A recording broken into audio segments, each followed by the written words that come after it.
What's up, guys? This is Ray, and I'm here today with this month's Patreon sponsored movie review. And the movie we'll be talking about today is the 2019 Japanese movie Sadako, directed by Nakata Hideo. Now, Sadako, this is, I think, the 8th movie to feature the titular character, the first of which being the ever so famous J-horror classic, The Ring. And in this installment, Sadako is directed by Nakata Hideo, the director of the original Ring and also its sequel Ring 2, and I think also the American version of Ring 2. And of course, the movies in the Ring series are adaptations of a novel series.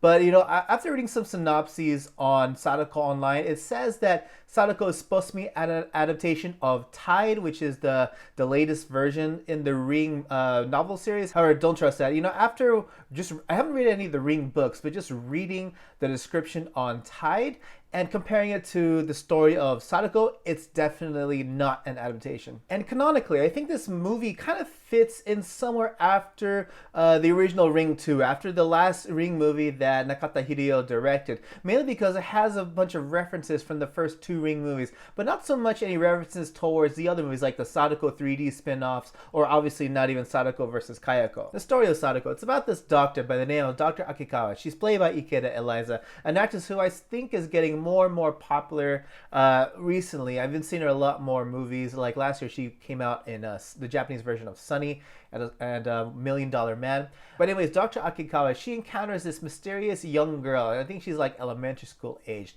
And this little girl has no memory of her name. She doesn't know what her name is. She doesn't really speak at all. She is kind of weird, and she gets entrusted in under her care in the hospital. Akikawa also has a younger brother by the name of Kazuma, who's played by Shimizu Hiroya. And Kazuma, he's a kind of struggling YouTuber. Well, I say YouTuber. They don't actually use YouTube in this movie. I think it's called a stream and video. But just to generalize what he is, he's this kind of YouTuber who's trying to look for something new to do, so that way his videos can get more views. And so what he decides to do, he decides to go into scary, possibly haunted spots. And the spot that he decides to go to is this apartment building of which a fire had killed, I think it was a few people, like 5 or 6 people. But anyways, he decides to go there and just capture some footage so that way he can get the views. But shortly after doing so, he disappears, and Akikawa tries to look for him. And it turns out that the apartment, which was set on fire,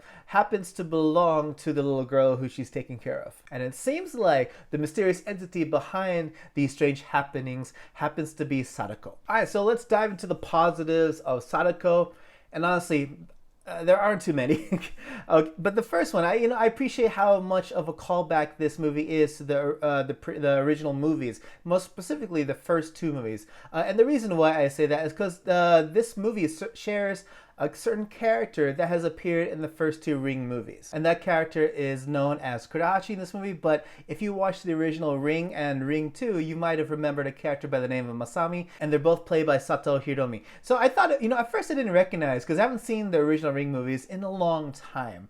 But but then after hearing this characters talk about her experiences, and also after reading some Wikipedia pages, it turns out, yeah, this character is the same character and same actress that has appeared in the first 2 Ring movies. So that was a pretty cool callback. And not only that, we also get Sadako crawling out of the TV. We get kind of a remixed or remade cursed video. Although in this movie, I thought it was weird. The cursed video doesn't really play a big deal in the story, if any at all. You know how in the original Ring movies, one of the most famous points about the Ring movies is that you watch the cursed VHS and then you die within 7 days. Well, if you're talking about Sadako versus Kaiko, you die within 3 days. But this movie doesn't actually revolve around seeing a cursed video. Another positive, I like the way they made Sadako in this movie. I think that this is not the scariest she's ever been. I still think she's a bit more creepier in the original Ring movies, but they combine it with enough special effects and enough loud music and sounds to make her entertaining. And to me, I think my favorite version of Sadako is either you have the first Ring when she first came out, and she was authentically creepy back then, but I really like the way they made her in Sadako versus Kayako. I think when it came to modern interpretations, that's probably my favorite one. When it comes to the positives, that's pretty much it. But when it comes to the negatives, I think there's a larger list. I mean, first of all, Nakata Hideo, he's the original director of Ringu, and its follow-up, and I honestly don't think he's made a good movie in a while. And I was hoping, I was one of the hopefuls that maybe Sadako would kind of break that combo, break that chain, and actually be a good movie because, it's kind of the movie that made him famous internationally. But that's not the case with this. I just think Nakata just forgot how to create an eerie atmosphere, especially when it comes to Sadako. And one of the reasons why is because with the first Ring, it was great with its eerie and haunting atmosphere. But here in Sadako, he relies too much on cliched Western horror movie tropes, and that includes jump scares that are accompanied with extremely loud booming noises.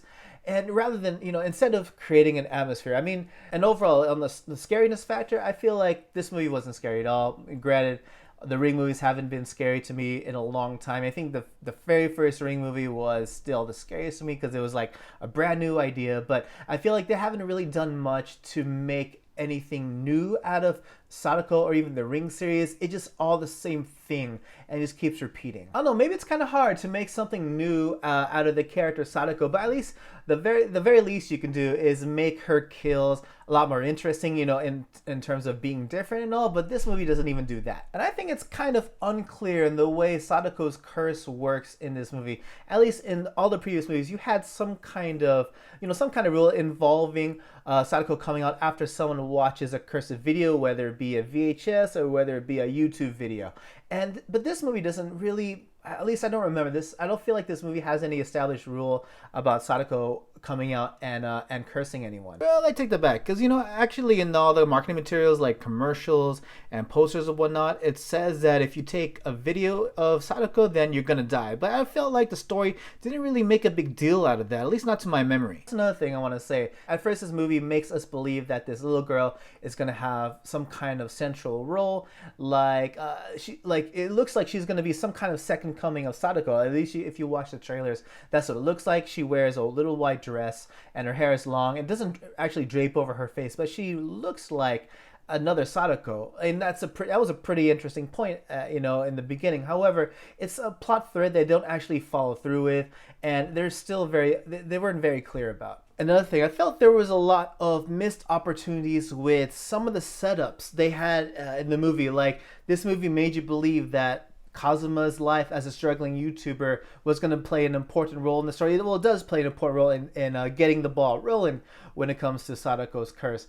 However, it's a plot point they only explored to a point. Like, they could have explored it a lot more. They even went and even spent the money to hire people to do voices of commenters in Kazuma's YouTube videos. So it made you feel like that, that's what the center of the story was going to be. Maybe it was going to be about, Kazuma going mad because he's trying to figure out how to get more YouTube views and therefore getting entangled with this curse. It is like that, but to a certain point. And like I said, it was just a missed opportunity, and I do feel if they would have went full throttle with this plot thread, this movie would have been tons more entertaining and also a bit more different than previous stories. But then after they dropped this plot thread, they just go back to the repetitive formula that Sadako has been doing for years. And simply put, I just felt like Sadako just wasn't entertaining. It was kind of boring, to be honest. And I guess that's what you can expect from a series. It's just kind of tired that they just kind of bring back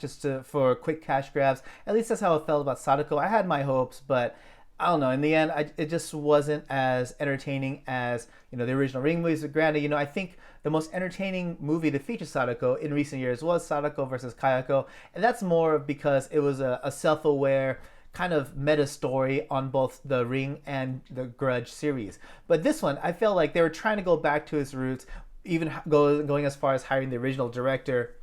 But there was just something missing with it. Granted, there was something just too repetitive about it. They didn't really do much beyond of what they've already done in the past. But overall, what do I have to say about Sadako?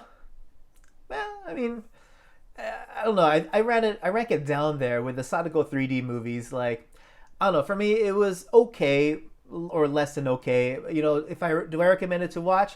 If you're a Ring fan, if you want to just like myself, if you just want to watch the whole entire series just come out, spend money on it just because you're a fan of Sadako and the movie series, then yeah, I'd recommend it. But if you're looking for a return to J horror scariness, I don't. Plain and simple. I expected you know, this movie to be terrible bad, as if you guys follow me on social media, I keep saying, yeah, I know this movie is going to be bad, but I'm still going to give my money to it, and I got exactly what I expected. It's not what I hoped for, but I got what I expected. But anyways, yes, those are my thoughts on Sadako. What did you guys think, or what kind of questions did you guys have? Let me know in the comment section below. Don't forget to like, share, and subscribe, and by all means, if you really did my content, please know you can support Eiga-Man Ray on Patreon from as little as $1. And yeah, that's about it for me, guys, and as always, everyone, thank you so much for watching. Hope to catch y'all again in the next video. Take it easy.